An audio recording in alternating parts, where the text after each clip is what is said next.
প্রিয় ফুটবল প্রেমী দর্শক, এশিয়ার অন্যতম সফল ফুটবল দল দক্ষিণ কোরিয়া। কিন্তু জানেন কি, 2026 বিশ্বকাপে তাদের স্বপ্ন কেন এত দ্রুত শেষ হয়ে গেল?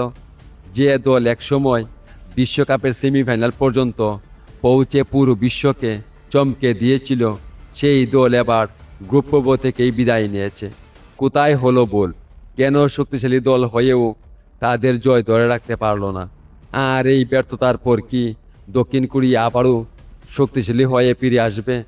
আজকের এই ভিডিওতে আমরা জানব 2026 বিশ্বকাপে দক্ষিণ কোরিয়ার পুরো যাত্রা, কোন কোন দলের কাছে তারা হেরেছে, এটি তাদের কততম বিশ্বকাপ ছিল, কেন তারা প্রত্যাশা পূরণ করতে পারেনি এবং ভবিষ্যতে কিভাবে আবারও বিশ্ব ফুটবলে নিজেদের শক্ত অবস্থান তৈরি করতে পারে। তাই ভিডিওটি শেষ পর্যন্ত দেখুন, কারণ শেষের দিকে থাকছে এমন কিছু তথ্য যা জানার পর দক্ষিণ কোরিয়ার ভবিষ্যৎ নিয়ে আপনার ধারণাই বদলে যেতে পারে। চলুন আর দেরি না করে শুরু করা যাক। প্রিয় দর্শক, 2026 ফিফা বিশ্বকাপে দক্ষিণ কোরিয়ার যাত্রা খুব বেশি এগুতে পারেনি। গ্রুপ পর্বে তারা নিজেদের সেরাটা দেওয়ার চেষ্টা করলেও শেষ পর্যন্ত মেক্সিকো ও দক্ষিণ আফ্রিকার কাছে হেরে যায়। মাত্র একটি ম্যাচে জয় পেলেও তা পরের রাউন্ডে ওঠার জন্য যথেষ্ট ছিল না। ফলে গ্রুপ পর্ব থেকেই বিশ্বকাপ শেষ করতে হয় দক্ষিণ কোরিয়াকে। তবে একটি বিশ্বকাপ খারাপ গেলেই দক্ষিণ কোরিয়ার ইতিহাসকে ছোট করে দেখার সুযোগ নেই। 2026 সালের আসরটি ছিল তাদের 12তম বিশ্বকাপ। এশিয়ার অন্যতম সফল দল হিসেবে তারা দীর্ঘদিন ধরে বিশ্বকাপে নিয়মিত অংশ নিয়ে আসছে।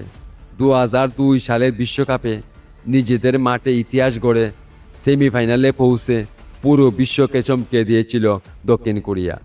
এবারের বিশ্বকাপে তাদের সবচেয়ে বড় সমস্যা ছিল রক্ষণভাগের দুর্বলতা এবং সুযোগ তৈরি করেও গোল করতে না পারা।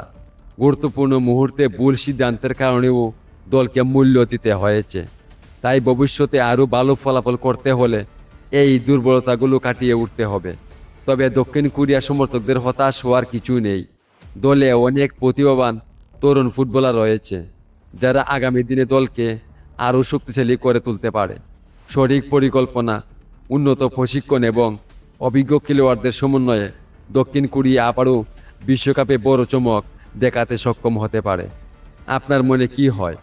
দক্ষিণ কোরিয়া কি আগামী বিশ্বকাপে আবারও নকআউট পর্বে উঠতে পারবে? আপনার মতামত অবশ্যই কমেন্টে জানাতে ভুলবেন না।